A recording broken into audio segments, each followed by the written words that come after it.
जय हिंद। आज हम लोग electric generation and transmission and distribution का सेट नंबर 2 करने जा रहे हैं। मैं बहुत दिनों के बाद ये वीडियो बना रहा हूँ और मैं एग्ज़ाम में थोड़ा व्यस्त था और किसी कारणों से मैं वीडियो नहीं बना रहा था। अब मैं रेगुलर वीडियो बनाने का कोशिश करूँगा। ये सेट नंबर 2 होंगे electric generation and transmission distribution का, जिसमें टोटल 40 क्वेश्चन होते हैं। जैसा मैं हमेशा बताता हूँ कि ये प्रीवियस ईयर क्वेश्चन होते हैं जो आगामी एग्जामों के लिए आपके लिए बहुत महत्वपूर्ण होंगे। तो आज का पहला क्वेश्चन है, निम्नलिखित में से कौन सा धारा मनुष्य के लिए निश्चित रूप से घातक है? 35 milliampere, 100 milliampere, 15 milliampere और 10 मिली एम्पियर। तो मनुष्य के लिए घातक होता है और 100 मिली एम्पियर का करंट जो होता है मनुष्य के लिए घातक है। Option number B is the correct answer है। नेक्स्ट क्वेश्चन देखते हैं। नेक्स्ट क्वेश्चन है आपका, निम्नलिखित में से कौन सी प्रणाली से भारत में ट्रांसमिशन किया जाता है? 3 फेज 2 वायर प्रणाली, 3 फेज 3 वायर प्रणाली, 3 फेज 4 वायर प्रणाली, उपरोक्त में से कोई नहीं। ये 2014 के एलपीए क्वेश्चन आप देख सकते हैं, आंसर देने की कोशिश कीजिए।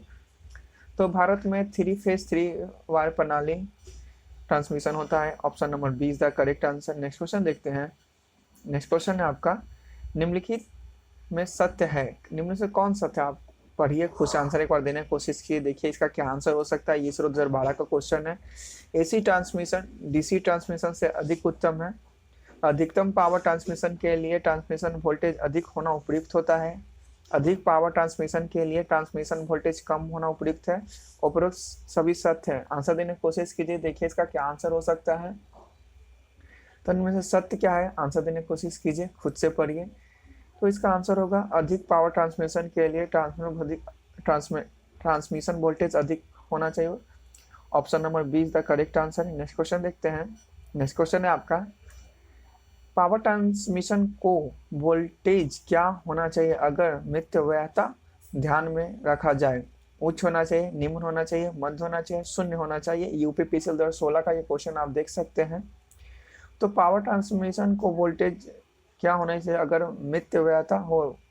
तो ये उच्च होना चाहिए। Option number A is the correct answer है, ध्यान रखिएगा। नेक्स्ट क्वेश्चन देखते हैं। नेक्स्ट क्वेश्चन आपका,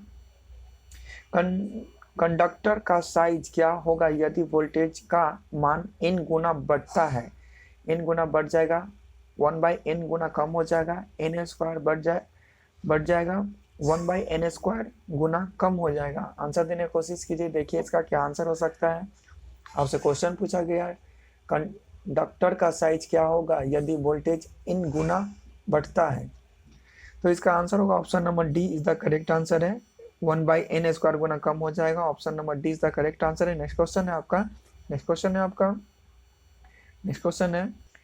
नेक्स्ट क्वेश्चन है ये आपका, सिस्टम के पावर फैक्टर में सुधार होने से जनरेटिंग स्टेशन द्वारा डिलीवर किए गए वोल्ट किलोवाट क्या है? घटते हैं, बढ़ते हैं, अपरिवर्तित रहते हैं, नियत नहीं रह सकते। इसरो 2020 का एक क्वेश्चन आप देख सकते हैं।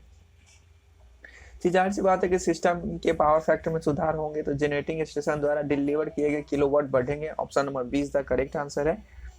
नेक्स्ट क्वेश्चन देखते हैं। याद देखिए, आप यहाँ इसे सुधार करें तो जाहिर किसी चीज में आप सुधार कीजिएगा तो वो बढ़ेगा। ये थोड़ा सा लॉजिक लगाने का बात है, अगर आप इसी क्वेश्चन को देखेंगे तो आप आसानी से जवाब देख सकते हैं। नेक्स्ट क्वेश्चन देखते हैं। ऐसी डिवाइस जो डैश पावर फैक्टर सुधारने के काम आते हैं, अग्रगामी रिएक्टिव पावर लेती है, आभासी पावर लेती है, पश्चिगामी रिएक्टिव पावर लेती है, एक्टिव पावर लेती है। ऑर्डिनेंस फैक्टर 2014 का ये क्वेश्चन आप देख सकते हैं। ऐसी डिवाइस जो पावर फैक्टर सुधारने के काम आती है वो अग्रगामी रिएक्टिव पावर लेती है। Option number A is the correct answer है। नेक्स्ट क्वेश्चन देखते हैं। नेक्स्ट क्वेश्चन है आपका, एक अति उत्तेजित सिंक्रोनस मोटर को शून्य भार पर डैश कहते हैं? प्रेरण मोटर कहते हैं, सिंक्रोनस मोटर कहते हैं, अल्टरनेटर कहते हैं, रिलक्टेंस मोटर कहते हैं। आंसर देने की कोशिश कीजिए। क्वेश्चन है आपका, एक अति उत्तेजित सिंक्रोनस मोटर को शून्य भार पर डैश कहते हैं, क्या कहते हैं? आंसर देने की कोशिश कीजिए। तो शून्य भार पर उसे हम सिंक्रोनस कंडेंसर कहते हैं। Option number B is the correct answer है। नेक्स्ट क्वेश्चन देखते हैं। नेक्स्ट क्वेश्चन है आपका, किस प्लांट द्वारा भारत में विद्युत ऊर्जा का अधिकतम भार जनरेट किया जाता है? Thermal power plant, hydro electric power plant, title power plant, nuclear power plant. Answer देने की कोशिश कीजिए, देखिए भारत में आपको किससे हम लोग अधिक करंट को जनरेट किया जाता है। तो भारत में सबसे ज़्यादा हम लोग थर्मल पावर प्लांट का यूज करते हैं करंट, अधिकतम करंट जनरेट करने के लिए। Option number A is the correct answer है। नेक्स्ट क्वेश्चन देखते हैं। नेक्स्ट क्वेश्चन है आपका, डैश में ध्रुवों की संख्या अधिकतम होती है? हाइड्रोलिक टरबाइन के साथ कपल्ड अल्टरनेटर, स्टीम टरबाइन के साथ कपल्ड अल्टरनेटर, स्टीम इंजन के साथ कपल्ड अल्टरनेटर, उपयुक्त में से कोई नहीं। आंसर देने की कोशिश कीजिए, देखिए इसका क्या आंसर हो सकता है। तो डैश में ध्रुवों की संख्या अधिकतम होती है, तो ध्रुवों की संख्या सबसे ज्यादा होती है हाइड्रोलिक टरबाइन के साथ कपल्ड अल्टरनेटर में। Option number A is the correct answer है। नेक्स्ट क्वेश्चन देखते हैं। नेक्स्ट क्वेश्चन है आपका, डैश की स्पीड सबसे कम होती है? हाइड्रोलिक टरबाइन के साथ कपल अल्टरनेटर, स्टीम टरबाइन के साथ कपल अल्टरनेटर, स्टीम इंजन के साथ कपल अल्टरनेटर, उपयुक्त में से कोई नहीं। आंसर देने की कोशिश कीजिए, देखिए इसका क्या आंसर हो सकता है। इसमें क्वेश्चन कुछ अलग है, आप ध्यान से क्वेश्चन को पढ़िएगा। तो किसके साथ कम हो सकती है? तो इसका आंसर होगा हाइड्रोलिक टरबाइन के साथ couple alternator. Option number A is the correct answer है। नेक्स्ट क्वेश्चन देखते हैं। नेक्स्ट क्वेश्चन है आपका, कब HRC फ्यूज द्वारा सबसे अधिक सुरक्षा प्रदान प्राप्त होता है? शॉर्ट सर्किट दोष पर प्राप्त होती है, निम्न धारा दोष प्राप्त होती है, रिवर्स धारा प्रवाहित होने पर प्राप्त होती है, ओपन सर्किट दोष होने पर प्राप्त होती है। ALP 2018 का ये क्वेश्चन आप देख सकते हैं। आंसर देने का कोशिश कीजिए, कब HRC फ्यूज द्वारा सबसे अधिक सुरक्षा प्राप्त होती है? आंसर देने की कोशिश कीजिए। तो इसका आंसर होगा शॉर्ट सर्किट दोष पर प्राप्त होती है। Option number A is the correct answer है। नेक्स्ट क्वेश्चन देखते हैं। नेक्स्ट क्वेश्चन है आपका, ग्राउंड वायर उपयोग होता है क्या? मतलब डायरेक्ट आपसे पूछा, ग्राउंड वायर होता है जो हम लोग अर्थिंग देते हैं, उसे हम लोग क्या करते हैं, इसके डायरेक्ट ये क्वेश्चन आपसे पूछा गया है। टावर को सपोर्ट देने के लिए किया जाता है, सर्किट में कंडक्टर अथवा अन्य युक्तियों को अर्थ प्लेट कनेक्ट करने के लिए किया जाता है, उत्तम रेगुलेशन प्राप्त करने के लिए किया जाता है, ओवरलोड ना होने देने के लिए किया जाता है। ये GMRC 2008 का एक क्वेश्चन है, आप देख सकते हैं। आपसे एक क्वेश्चन पूछा, ग्राउंड वायर का उपयोग होता है, तो ग्राउंड वायर का उपयोग होता है सर्किट में कंडक्टर अथवा अन्य युक्तियों को अर्थ प्लेट कनेक्ट करने के लिए किया जाता है। Option number B is the correct answer है। नेक्स्ट क्वेश्चन देखते हैं। नेक्स्ट क्वेश्चन है आपका, सर्किट ब्रेकर क्या करता है जब किसी सिस्टम में कोई दोष उत्पन्न होता है? निम्न वोल्टेज प्राप्त करता है, स्वतः ओपन हो जाता है, मैनुअली ओपन किया जाता है, अति उच्च धारा प्रदान करता है। आंसर देने की कोशिश कीजिए, ये ऑर्डिनेंस फैक्ट्री 2017 का क्वेश्चन है। तो सर्किट ब्रेकर होता है जो जब भी आप सिस्टम में कोई दोष आता है तो स्वतः ओपन हो जाती है। Option number B is the correct answer है। नेक्स्ट क्वेश्चन देखते हैं। नेक्स्ट क्वेश्चन है आपका, किसके द्वारा अर्थ कंडक्टर का साइज निर्धारित होता है? कमरे के तापमान पर, सर्विस लाइन की वोल्टेज पर, सर्विस लाइन की एम्पियर क्षमता पर, कंडक्टर के वैद्युत सामर्थ्य पर। ये GMRC 2010 का क्वेश्चन है, आप देख सकते हैं। तो किसके द्वारा अर्थ कंडक्टर का साइज निर्धारित होता है? तो इसका साइज निर्धारित होता है सर्विस लाइन की एम्पियर क्षमता पर। Option number C is the correct answer है। नेक्स्ट क्वेश्चन देखते हैं। नेक्स्ट क्वेश्चन है आपका, कहाँ पर ग्राउंडिंग की जाती है? सप्लाई तथा रिसीविंग सिरे के मध्य, सप्लाई सिरों पर, रिसीविंग सिरों पर, उपयुक्त में से कोई नहीं है। UPPCL 2015 का ये क्वेश्चन आप देख सकते हैं। आंसर देने की कोशिश कीजिए, देखिए इसका क्या आंसर होता है, कहाँ पर हम ग्राउंडिंग की जाती है। तो ग्राउंडिंग करने के लिए हम लोग कहाँ करते हैं, आंसर देने की कोशिश कीजिए, देखिए क्या आंसर हो सकता है। तो सप्लाई सिरे पर करते हैं। Option number B is the correct answer है। इसमें मैं कुछ बता दूं, सप्लाई सिरे पर ग्राउंडिंग की जाती है। विद्युत परिपथ को धरती से जोड़ने की प्रक्रिया को ग्राउंडिंग कहते हैं, ये याद रखिएगा। नेक्स्ट क्वेश्चन देखते हैं। नेक्स्ट क्वेश्चन है आपका, आर्क प्रतिरोध क्या होता है यदि सर्किट ब्रेकर में आर्क की लंबाई बढ़ती है? घटता है, बढ़ता है, पहले घटता फिर बढ़ता, पहले बढ़ता फिर घटता। ये UPPCL 2018 का ये क्वेश्चन है, आप देख सकते हैं। आपसे क्वेश्चन पूछा गया, आर्क प्रतिरोध क्या होगा यदि सर्किट ब्रेकर में आर्क की लंबाई बढ़ती है? तो आर्क का प्रतिरोध क्या होगा जब सर्किट ब्रेकर की आर्क की लंबाई बढ़ती है? तो अभी प्रतिरोध भी बढ़ेगा। Option number B is the correct answer है। नेक्स्ट क्वेश्चन देखते हैं। नेक्स्ट क्वेश्चन है आपका, रिले का मुख्य कार्य है दोष होने से रोकना, दोष ढूंढना, दोष को अलग करना, दोष को सही करना, ये इसरो 2016 का क्वेश्चन आप देख सकते हैं। तो रिले का मुख्य कार्य होता है दोष का ढूंढना। जैसे ही किसी लाइन में अगर दोष उत्पन्न होता है तो रिले जो लगा होता है वो दोष से डायरेक्ट उसको ढूंढकर उसे डायरेक्ट सर्किट को तोड़ देता है, जिससे करंट सप्लाई नहीं होता। Option number B is the correct answer है।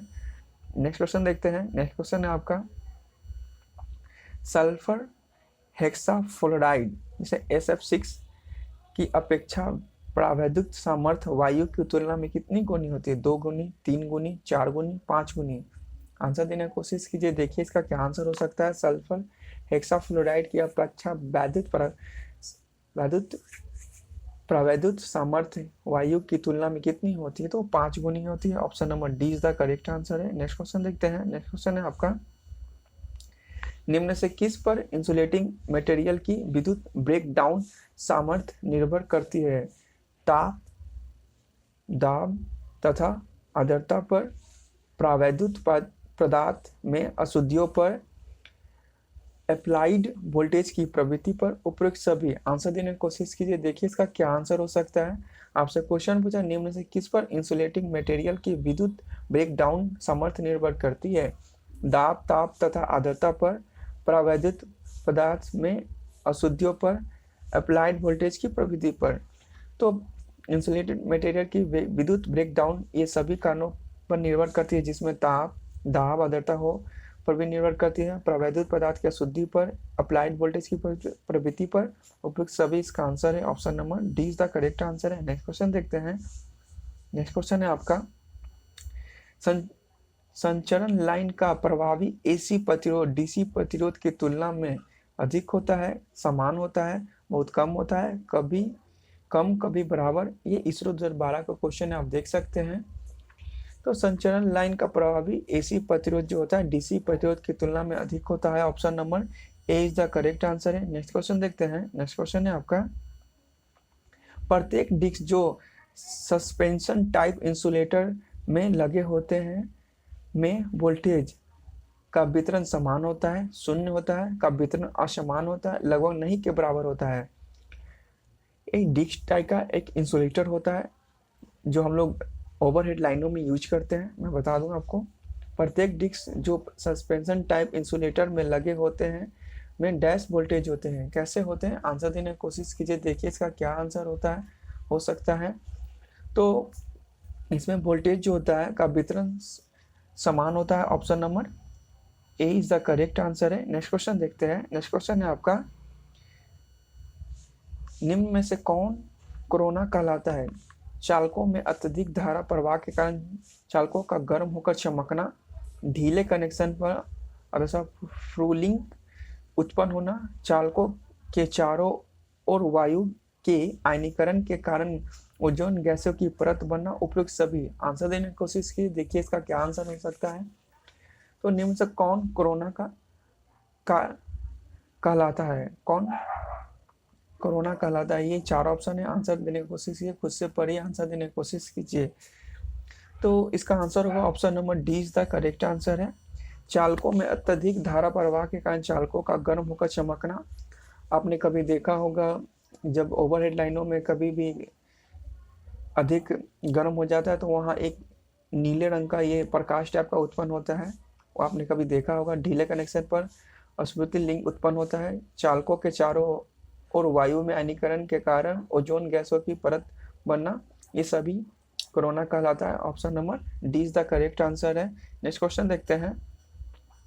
नेक्स्ट क्वेश्चन है आपका किस कारण से संचरण लाइन में कोरोना उत्पन्न होते हैं? निम्न वोल्टेज, वायुमंडलीय परिस्थितियां, चालकों का व्यास तथा इसके मध्य दूरी, चालकों की सतह की दशा एवं आकृति। ये BPSCL 2019 का क्वेश्चन आप देख सकते हैं।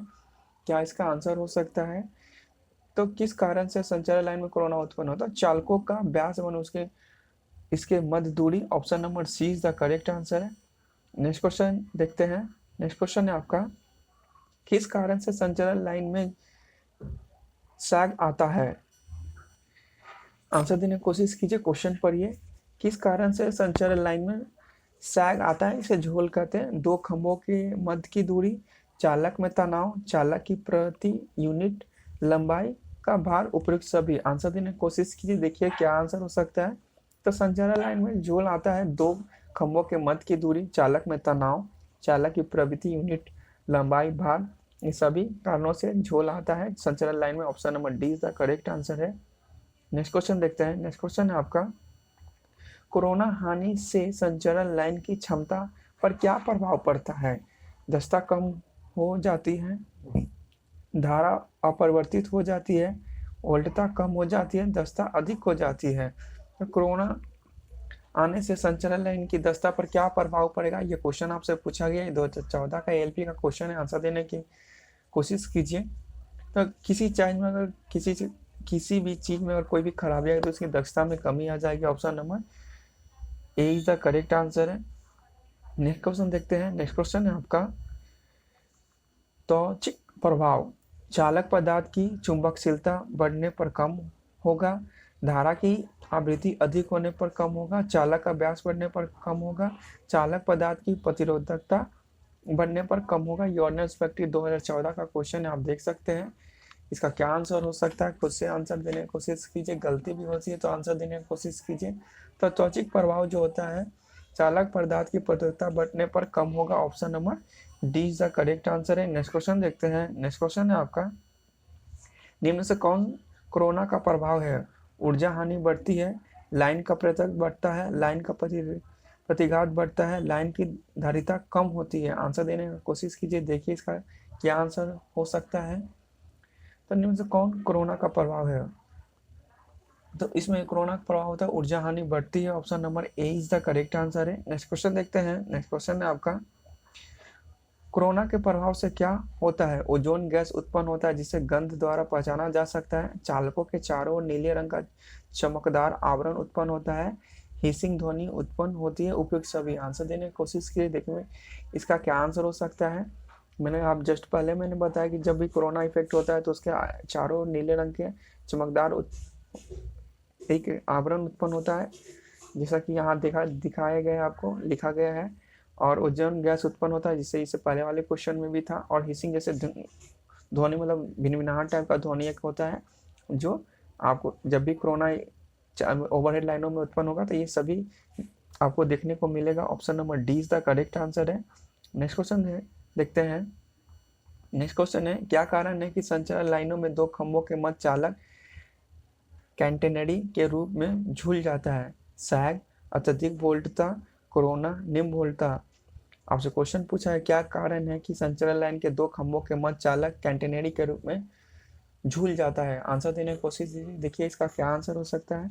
तो झूलने का मूल कारण होता है सैग। Option number A is the correct answer है। नेक्स्ट क्वेश्चन देखते हैं। नेक्स्ट क्वेश्चन है आपका, क्या कारण है कि विद्युत शक्ति का संचरण उच्च वोल्टेज पर किया जाता है? संचरण हानि कम करना, निम्न वोल्टेज से यंत्रों को बचाना, उच्च धारा से यंत्रों को बचाना, उपयुक्त में से कोई नहीं। आंसर देने की कोशिश कीजिए, देखिए इसका क्या आंसर हो सकता है।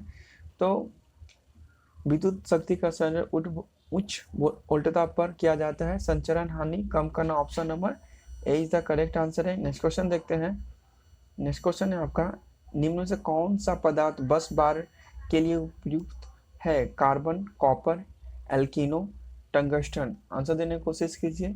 तो बस बार के लिए हम लोग कॉपर का यूज करते हैं, याद रखिएगा। ये option number B is the correct answer है। जब भी आपसे पूछा जाए बस बार के लिए उपयुक्त होता है तांबा, याद रखिएगा। नेक्स्ट क्वेश्चन देखते हैं। नेक्स्ट क्वेश्चन है आपका, चालकों की पृथ्वी में निम्नतम दूरी क्या होगी जब संचरण वोल्टता 400 केवी हो?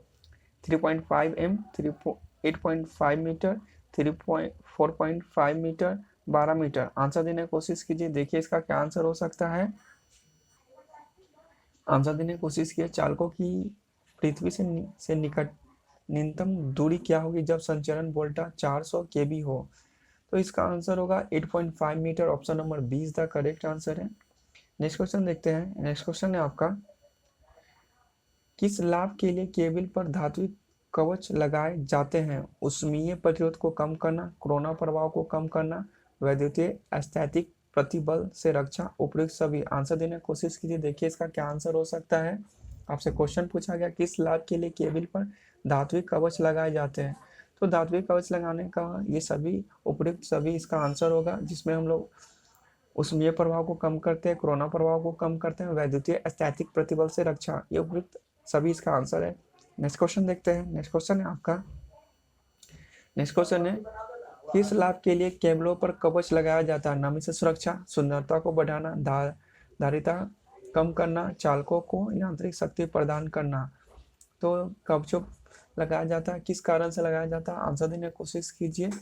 तो किस लाभ के लिए केबलों पर कवच लगाया जाता है? तो केबल पर हम लोग कवच लगाते हैं नमी से सुरक्षा के लिए। Option number A is the correct answer है। नेक्स्ट क्वेश्चन देखते हैं। नेक्स्ट क्वेश्चन है आपका, डैश गहराई की खाई भूमिगत केबल हेतु भूमि में खोदी जाती है? 1.2 metre, 3.9 metre, 0.1 metre, 0.5 metre. Answer देने की कोशिश कीजिए, देखिए इसका क्या आंसर हो सकता है। तो डैश की गहराई भूमिगत केबल हेतु भूमि में खोदी जाती है, तो इसका होता है 1.2 metre. Option number A is the correct answer है। नेक्स्ट क्वेश्चन देखते हैं। नेक्स्ट क्वेश्चन है आपका, दोषयुक्त केबिल के साथ एक अन्य दोष रहित केबिल उपलब्ध होने पर दोष ज्ञात करने के लिए प्रयुक्त विधि क्या है? लूप परीक्षण, ब्रियर परीक्षण, उपयुक्त में से कोई नहीं या उपयुक्त दोनों? आंसर देने की कोशिश कीजिए, देखिए इसका क्या आंसर हो सकता है। तो जब भी आपको ये क्वेश्चन पूछा दोषयुक्त केबिल के साथ एक अन्य दोष रहित केबिल उपलब्ध होने पर दोष ज्ञात करने के लिए हम लोग लूप परीक्षण विधि का यूज करते हैं। Option number A is the correct answer है। नेक्स्ट क्वेश्चन देखते हैं। नेक्स्ट क्वेश्चन है आपका, निम्न से कौन सा दोष भूमिगत केबल में उत्पन्न हो सकता है? खुला परिपथ दोष, लघु परिपथ दोष, केबल विद्युत रोधन का नष्ट होना, उपयुक्त सभी। आंसर देने की कोशिश कीजिए, देखिए इसका क्या आंसर हो सकता है। तो दोष भूमिगत केबल में उत्पन्न हो सकता है, कैसा हो सकता है? खुला परिपथ भी हो सकता है, लघु परिपथ भी होता है, केबल का विद्युत रोधन नष्ट भी हो सकता है, उपयुक्त सभी इसका आंसर हो सकता है। Option number D is the correct answer है। नेक्स्ट क्वेश्चन देखते हैं। नेक्स्ट क्वेश्चन है आपका, पावर ट्रांसमिशन में वोल्टेज रेगुलेशन क्या होता है जब वोल्टता उच्च हो? वोल्टेज रेगुलेशन उत्तम होता है, वोल्टेज रेगुलेशन नहीं होता है, वोल्टेज रेगुलेशन पर कोई प्रभाव नहीं होता है, वोल्टेज रेगुलेशन खराब होता है। आंसर देने की कोशिश कीजिए, देखिए इसका क्या आंसर है। इससे पहले मैंने इसका एक क्वेश्चन कराया आपको कि पावर ट्रांसमिशन में वोल्टेज रेगुलेशन क्या होगा जब वोल्टता उच्चतम हो। तो जब भी वोल्टता उच्चतम होगा तो वोल्टेज रेगुलेशन उच्चतम होगी। Option number A is the correct answer है। नेक्स्ट क्वेश्चन देखते हैं। नेक्स्ट क्वेश्चन है आपका, dash 230 volt single phase line तथा 3 फेज 400 वोल्ट लाइन जो विभिन्न घरेलू उपभोक्ता तथा उद्योगों को पावर सप्लाई करती है? Secondary transmission line, primary transmission line, secondary distribution, primary distribution. Answer देने का कोशिश कीजिए, देखिए इसका क्या आंसर हो सकता है। क्वेश्चन पूछा गया आपसे, पावर ट्रांसमिशन में वोल्टेज रेगुलेशन क्या होता है जब बोलता। ये आपका फर्स्ट वाला क्वेश्चन था। मैंने आपको ये क्वेश्चन मैंने अब लिख कर रखा है, इसलिए मैंने आपको पढ़कर बताया एक बार फिर से। जब भी इस तरह का क्वेश्चन पूछा जाए तो आप इस तरह का पढ़िएगा। और ये आपका नेक्स्ट क्वेश्चन था जो आपका क्वेश्चन पूछा गया, 230 वोल्ट सिंगल फेज लाइन तथा 3 फेज 400 वोल्ट लाइन जो विभिन्न घरेलू उपभोक्ता तथा उद्योग को पावर सप्लाई करती है, ये क्या होगा? Secondary transmission, primary distribution, secondary distribution, और ऑप्शन डी है प्राइमरी ट्रांसमिशन। आंसर देने की कोशिश कीजिए, देखिए इसका क्या आंसर हो सकता है। तो इसका आंसर होगा secondary distribution. Option number C is the correct answer है। जब भी आपसे क्वेश्चन पूछा है कि dash 220 volt single phase line तथा 3 फेज 400 वोल्ट लाइन जो विभिन्न घरेलू उपभोक्ता तथा उद्योग को पावर सप्लाई करती है, वह सेकेंडरी डिस्ट्रीब्यूशन होता है। Option number C is the correct answer है। नेक्स्ट क्वेश्चन देखते हैं। ये टोटल 40 क्वेश्चन थे दोस्तों। आशा करता हूँ आपको अच्छे लगे हो, तो प्लीज़ हमें सपोर्ट करें, लाइक शेयर सब्सक्राइब जरूर करें, दोस्तों में जरूर शेयर करें जो इलेक्ट्रिशियन टेट की तैयारी करते हो। आज थोड़ा सा प्रॉब्लम हो रहा था, बहुत दिनों के बाद मैं वीडियो रिकॉर्ड कर रहा था, इस कारण से ये दिक्कत हो रहा था। बट वादा करता हूँ कि आगे आपको कोई भी प्रॉब्लम नहीं आएगा। और लाइट भी कट गई है। अगर अच्छे लगते तो प्लीज़ हमें सपोर्ट करें। मैं आपको ये टोटल चैप्टर वाइज मैंने अपने चैनल पे मैंने ये प्लेलिस्ट बनाकर रखा है, आप जाकर देख सकते हैं। अगर अच्छे लगते तो प्लीज़ सपोर्ट करें। लाइक से सब्सक्राइब जरूर करें, दोस्तों में जरूर शेयर करें जो इलेक्ट्रिशियन ट्रेड की तैयारी कर रहे हैं और करने वाले हैं, जो अभी आईटीआई में पढ़ रहे हैं, उन्हें पता चलेगा किस टाइप का क्वेश्चन आता है और नहीं, उन्हें बहुत हेल्पफुल होगा। मिलते हैं एक नेक्स्ट सेट के साथ जिसमें 40 क्वेश्चन होंगे प्रीवियस सेट का, वो बहुत महत्वपूर्ण होंगे। तब तक के लिए धन्यवाद, थैंक यू।